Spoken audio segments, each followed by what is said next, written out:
And welcome into In Depth with Fox Carolina Sports. Hey there, I'm Aaron Cheslock. As we do every week, we'll catch up with local athletes and coaches and walk their path to find out how they've reached this certain point in their craft. And what a story we have for you today. It's one of my favorite stories from 2020, in fact. We're joined by Lillian Humphries and head coach Mark Cody of the Presbyterian women's wrestling team. And for those that didn't catch our story in 2020, Presbyterian is the first Division I women's wrestling program in the country. It's been a long time since that point when we first talked.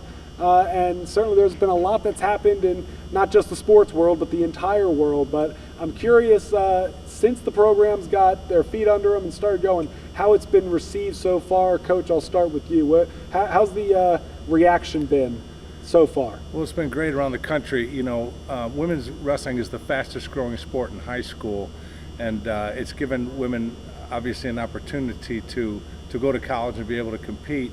And here's just another great example for them to be able to go compete and go forward, just to come here to Presbyterian College. Being the first Division I women's program, we're excited that last year Sacred Heart had started a program too. They're the second Division I. We expect to see several more programs popping up pretty soon. But so far it's been going very well. Lillian, it was just a novel concept, and then all of a sudden you guys are a traditional sport just like everyone else. Yeah, it was really awesome. You know, when I was looking at colleges, at first I wasn't even expecting to go to college to wrestle. And then I had a coach like Coach Mark Cody who just gave me the opportunity to come, wrestle on the next level. And I was blessed with the opportunity to not only wrestle in my home state, but to make history in my home state. And that's really exciting. I want to touch on last year because obviously that's still one of the bigger storylines when it comes to a program just starting out, and then the massive hurdle that was thrown your guys' way. We saw how COVID affected outdoor sports like football and soccer, and when you're talking about a close contact collision sport like Olympic style wrestling indoors, there's only so much you can do when you're talking about social distancing and wearing masks, and hopefully we're on the downward trend of all that. But only a couple tournaments in last year.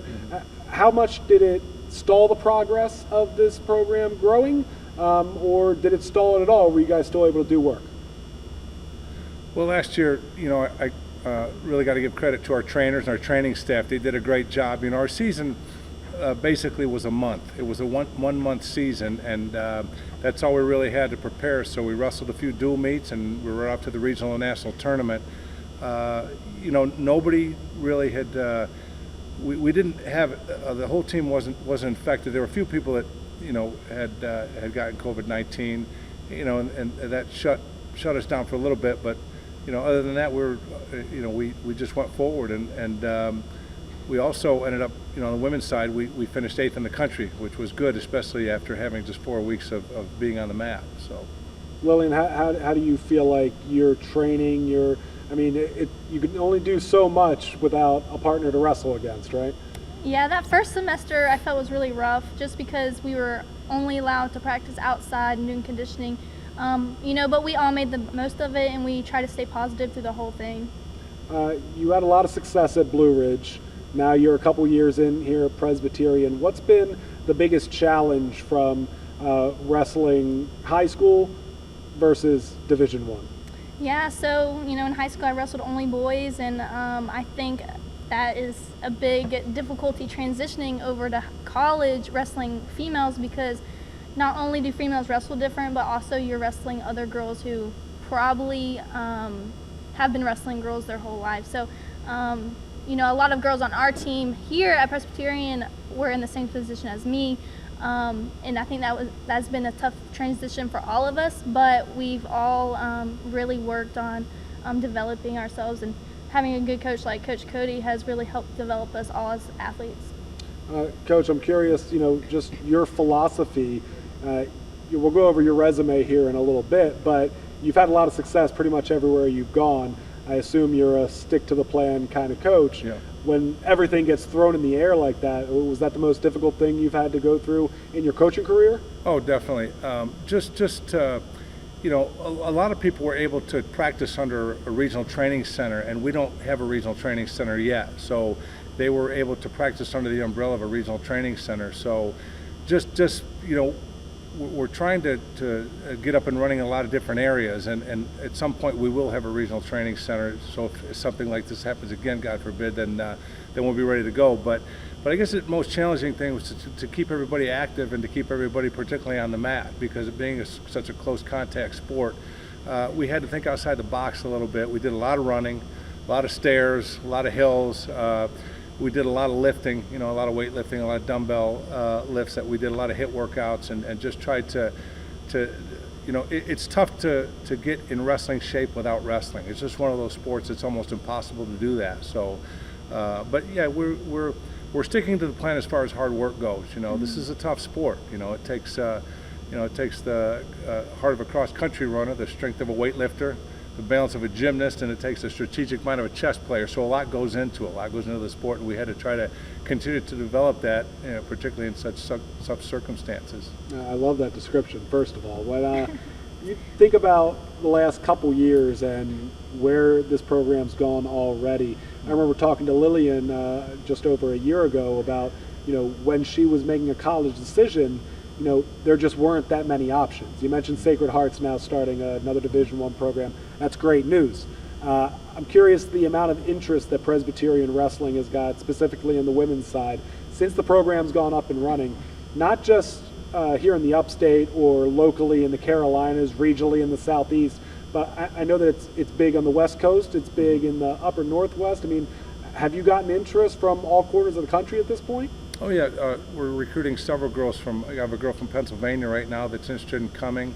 Actually, she's committed. I have another girl from California that's looking. California is a really big sport in California, women's wrestling, just like Texas, and a lot of right now there are, I think, almost 20 states that have sanctioned women's wrestling, women's 32. high school wrestling. Is it 32 now? Oh my gosh. 32 states have sanctioned Yeah, women's I can't wrestling. even keep up with it. It seems like every time I look on the mat.com or a wrestling website to get my information, it's unbelievable. It's overwhelming. 32. Holy cow, I'm behind.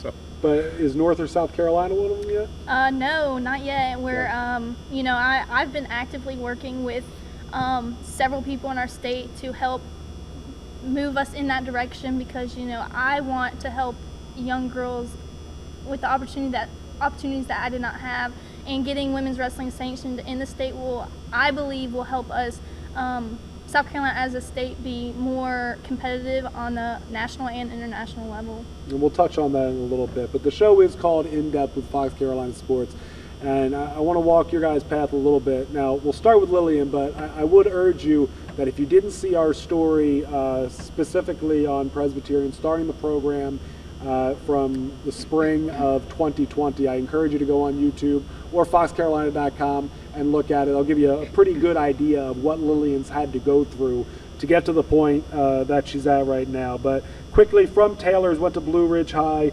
and there wasn't really an opportunity to wrestle girls at the high school level. Again, as you mentioned, you wrestled primarily boys, and in the story we hear some of the things that her parents heard and some of the things that you heard along the way. Obviously, mental toughness is one of your strong suits, but I'm curious, that decision to come to Presbyterian versus, I don't remember where it was specifically, was it Montana, is that right? The University of Providence. So, I mean, we're talking complete different ends of the country, close to home versus completely, on the other end of the country. How much of a difference do you think that's made, having the opportunity to wrestle, in the class that you wanted to, in the upstate, versus where, I mean, who knows if you would have had a great time in Montana or not, but this was obviously your preference. Just to have the opportunity, I gotta imagine, looking back on that point in your life, has to mean a ton to you. Yeah, I really weighed my options heavily, because it was going to be an awesome opportunity to go to somewhere I've never been, see things I've never seen before, but ultimately I decided to come to Presbyterian because it was just a better opportunity to make history in my home state, and to wrestle at a higher level than I could have ever imagined myself wrestling. And Coach Cody just had awesome accolades, and I knew I wanted to wrestle under him and see what he could help make me become. That was a nice job sliding in the compliment to Coach right there. Thank you. That's a veteran move right there. That's great. Now, you went into great detail about the stigma that surrounded you when you wrestled in high school. Not Lillian Humphries, the wrestler, but the girl on Blue Ridge High's wrestling team. And I know that stuck in your craw, and you went out there with a chip on your shoulder, and there are a lot of upsets that you pulled, and a lot of wins that you racked up there. Now that you're a Division I wrestler on a women's program, I'm assuming it's different, but I'm curious, how much difference is there? Is it just complete 180 from what you experienced in high school?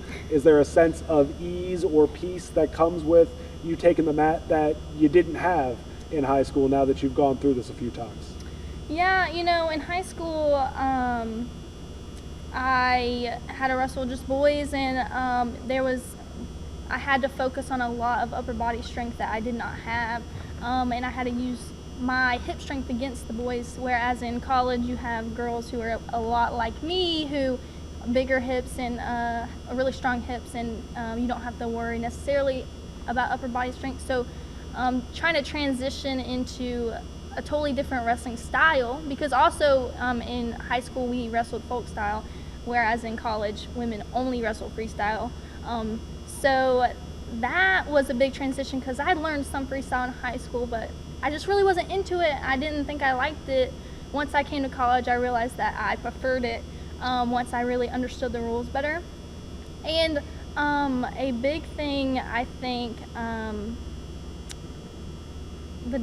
different about college is that the intensity is there's a lot more intensity. I remember after my first semester of college, going through some Coach Cody workouts. They were rough, and I went back during Christmas break to work out with my high school team, and I was like, was our practices this easy in high school? I don't remember. I thought they were hard, and I just realized that college is a totally different level, and it is a lot harder than what you did in high school. Coach, I want to get to you now, and the resume is pretty impressive, to be honest with you. New York State native, 3-time All-American in college, and then your second career stints coaching at Oklahoma State, Nebraska, American, for having some pretty good success with Oklahoma Sooners, multiple All-Americans, a couple national champions. So in short, when you have that resume already stockpiled, you're in a good spot. Why take over the program at Presbyterian? Well, I years ago at American University did the same thing. The program had been dropped and they brought it back, so I took over a program that was reinstated. So it's a lot like what we had been through there. I think the most important thing for me when I looked at coming here was the administration. I came in and realized that they're visionaries here, and they weren't only starting a men's program, but they were starting the first Division I women's program. And that's really what sparked my interest. That's what really was the icing on the cake for me coming here. I said that they think it's important enough to start the first women's program, and then they definitely are all in. So that's when I decided to come and try to help get this up and running. So I knew it was going to be a challenge, particularly most women in high school wrestle a collegiate style. So with men in high school, they wrestle collegiate style, and they're going to college and wrestling collegiate style. Women, you have to, it's almost like learning a different sport. It's almost like learning a new sport, So, that being a challenge, we don't have any alumni. So although the alumni support has been great, because a lot of the alumni here have been excited about the program, a lot of my alumni, people that I've personally worked with over the years, they've gotten behind the program, and they think it's pretty exciting that we're starting from scratch and that a new program has started. So. Now, I was going to ask you about the difference of coaching men and women at the college level, but I feel like you guys might have just answered it together, where if you have high school girls that are now young women coming into collegiate wrestling, for the most part, their experiences are similar to Lillian's. Yeah. And you kind of have to break that down and change it to a different kind of style, whereas the men's, I'd assume, would be more straight line of how they've gone through it. Yeah. How do you go back and forth between the men's and women's programs? Is that the biggest difference? Are there others that I didn't mention? And that's exactly what I had to do this year. We ran the practices together, and I had to go back and forth. I walk down to one end and start, and I'd coach a freestyle technique, and then I'd run down the other end and coach a collegiate technique. But the women they explained to me early in the year, we're trying to figure out how we were going to do this, particularly conditioning-wise. They said, Coach, don't treat us any different than the guys. We want to go as hard as the guys do, particularly Lily. She stepped up and said, don't treat me any different. I want to wrestle hard, and I want to go hard. And I've had a couple of the coaches tell me not to work them as hard, but they worked as hard. They did everything side by side with the guys, and they did a great job. I mean, there's no holding back, which is really great for me, not to have to modify practice, especially at that point when it comes to conditioning part of it, because conditioning is such a crucial part of the sport, is to be in shape. What's the status of the program right now? Every university in the country has dealt with financial implications due to the pandemic. Presbyterian is certainly no exception to that. And you guys are one of the more new, for now, niche startup programs. Were you worried at all? Has those worries been appeased at all? I didn't worry about it at all, because we live within our means here, and we don't. In my understanding, we don't spend money before we have it. So, and I know a lot of big universities, that was kind of the case, that they, you spend your money on your program, then you hope the football is going to pay the bills for you at the end. So you don't do it up front, but that's what they've done here, and financially we're in a really good situation here. So I didn't worry about it at all. I think we're in great hands, right from our athletic director Rob Acunto all the way up to our new president. It's really exciting what's going on here. We're getting set to wrap up, but Lillian referenced the point that I certainly want to double back to, is the goal of getting women's high school wrestling sanctioned in as many states as possible. 32 is the number you said earlier. Yes. That's a big step from a year and a half ago when Lillian and I first talked about the program starting up.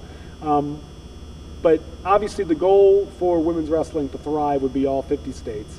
And it would probably take years of young women building up the talent pool to get it to the point where everyone's kind of on a level playing field. Just from your experience as a coach, your experience coming up, and we'll start with you, how crucial is it to get that going now, to seize the opportunity that is women's collegiate wrestling? Because we've seen the last 10, 20 years, women's basketball on the collegiate level blow up. Women's softball in the college level is really popular at this point. There's a whole market here for women's sports, and wrestling's one of the more popular ones. In America, we certainly like contact and collision sports. Just the opportunity that's in front of this sport being able to grow, and the importance of getting states to sanction it. I think it's important to keep the ball rolling. When you had talked a while back, I know there were 11. There were 11 programs at that time. I do know that, and it seems like every few weeks I'm seeing that there's another state that is starting to sanction wrestling. Our Wrestling Coaches Association, head of the Wrestling Coaches Association, Mike Moyer, he's really behind this whole movement here. He's the executive director of our wrestling governing body, and it's just incredible how one person, along with a great staff, has really helped spearhead this whole sport, to get it going and to keep it rolling on the women's side. But now that we have a lot of momentum going, I think it's very important to keep it going. We have a lot of organizations out there. We have Wrestle Like a Girl organization out of Washington, D.C., who the girl that had spearheaded that, she actually wrestled. I coached for a club years ago, the Gator Wrestling Club, and she actually wrestled there and then went from there to the military and wrestled for the military. So Sally Roberts has done a great job with Wrestle Like a Girl. And so there's just a lot of momentum right now in the sport, and I just think it's important to just keep it going. Lillian, again, with the experiences you've gone through, the path you had to walk going through primarily boys at the high school level, the opportunity that wasn't afforded to you, certainly something you want to see afforded to other girls. Yes, and I think our biggest problem right now is that girls are in high school and they're wrestling folk style, and once they go on to college, if they choose to do so, their option is to only wrestle freestyle, and I feel like we hold them back by making them wrestle folk style. I believe that if all the states would sanction women's wrestling as a freestyle sport on the high school level, we would become way more competitive on the collegiate level, on the international level. I believe that I can't speak on other states, but I know that the big issue we talked about in South Carolina is people believe there's not enough interest in women's wrestling, and I just don't believe that's true. I believe that if I've spoke to many girls, and the issue for them is either their parents won't let them wrestle because they have to wrestle boys, or they don't want to have to wrestle boys. So I believe if you were to sanction women's wrestling in South Carolina right now, our numbers would skyrocket on the participation level. And on top of that, if you were to sanction it as a freestyle sport, I believe that we would have more girls from our state go to college to wrestle and be competitive in college as well. So it's kind of twofold. Not only is the opportunity not there because of the stigma of having to wrestle boys, or parents being opposed to wrestling boys, but the women that come into the program, as you mentioned, have to get retrained, and then they're immediately behind the 8 ball, and that's missed time of perfecting the craft that you've already practiced versus learning in completely new craft. That's an interesting way of looking at it. We're getting set to wrap up here, Coach. I want to ask you, do you think that your team, including Lillian, fully grasps the groundbreaking part of this, and how it really could be the first building block in the sport blowing up at the Division I level? That there's got to be a first somewhere, and it happens to be at the smallest Division I school in the country. Yeah, I think so, and I think they're all really proud of it. We always talk about them being pioneers for the sport of wrestling. The first Division I women's program, and it's really exciting. I get a lot of coaches that a lot of programs are on the brink of starting women's wrestling. I get calls from several coaches that ask about how it's going and how it is to work with the women and the differences, and it's just been absolutely wonderful. And I think they really do know that that it's going to be great down the line, and what the opportunity that they've helped given the sport of women's wrestling is just awesome. I know it's tough for you because you're living it right now, but can you put yourself 10 years down the line and envision a scenario where the sport is everywhere, and you can look back and say, you know what, that was a pretty incredible thing that me and my teammates did? Yeah, I mean, that's the goal. Is I came to Presbyterian fully understanding that we were a building block.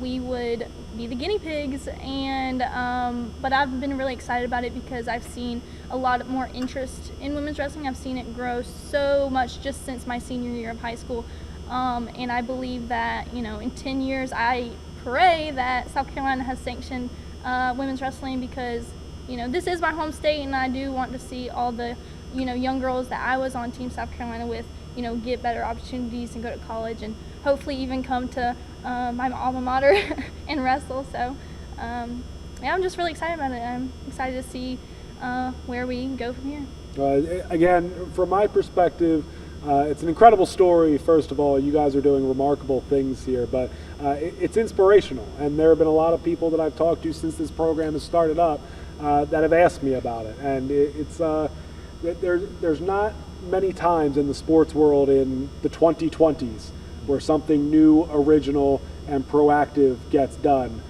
So from my standpoint, it is pretty incredible what you guys have put together here. Coach, I want to ask you if there could be a young woman or a little girl watching this at home that's thinking about getting into wrestling, but they maybe aren't sure, they're insecure about the entire notion of it, or they don't know how to get started. What would your advice be to them, and what's kind of step one? Well, I think step one is to get involved with a club. There are several clubs out there, and I think if you go online and look, they're usually pretty easy to find in your area. They're popping up all over the country right now, wrestling clubs, and a big percentage of them have men's and women's clubs. So I think that's probably a good place to start to look online. You first get into it, just focus on your technique. Just focus on technique and having fun, making sure you're having fun when you get involved in it. It's a fun sport, and you don't want to get too wrapped up in being serious, particularly if you're a young girl. Just have fun with it all the way through, maybe to get to freshman, sophomore in high school, then you can start to focus and start to get serious about it. But just make sure you're having fun all the way through. Lillian, if there's a 10-year-old Lillian Humphries sitting at home right now, unsure about it. I mean, you thought you were going to go into MMA for a while, right? Then this avenue opens up. An open mind, what do you want them to know? What's the message they should take from this? Yeah, I just want girls to realize that it is an option, because I know, like, when we talked last year, I told you, like, when I was young, I didn't know it was an option for me. You know, I have people, I wear a Blue Hose shirt, wrestling shirts all the time, and I will have people come up and ask me about it. And a lot of them don't realize that girls can wrestle. So I just want girls to realize you can wrestle. It is an option. Don't let wrestling the boys discourage you, because at the end, when you go to college, like, your record against boys doesn't matter. You know, that was just experience for you, and you know, you're just using them to get better, and you know, just, you know, have faith in the process, because it's not always easy. Faith and mental toughness are two adjectives I could certainly say lend to Lillian Humphries' character right there. Coach Lillian, appreciate the time. Thank you so much for joining us. Pretty incredible story. If you're interested in women's wrestling, I certainly encourage you take those words to heart and get involved somehow. But again, what a story, what a program, and it continues to rise through the ranks and gain more popularity. That's going to do it for this week's of In Depth with Fox Carolina Sports. Thank you for joining us. Be back here with another great episode for you next week.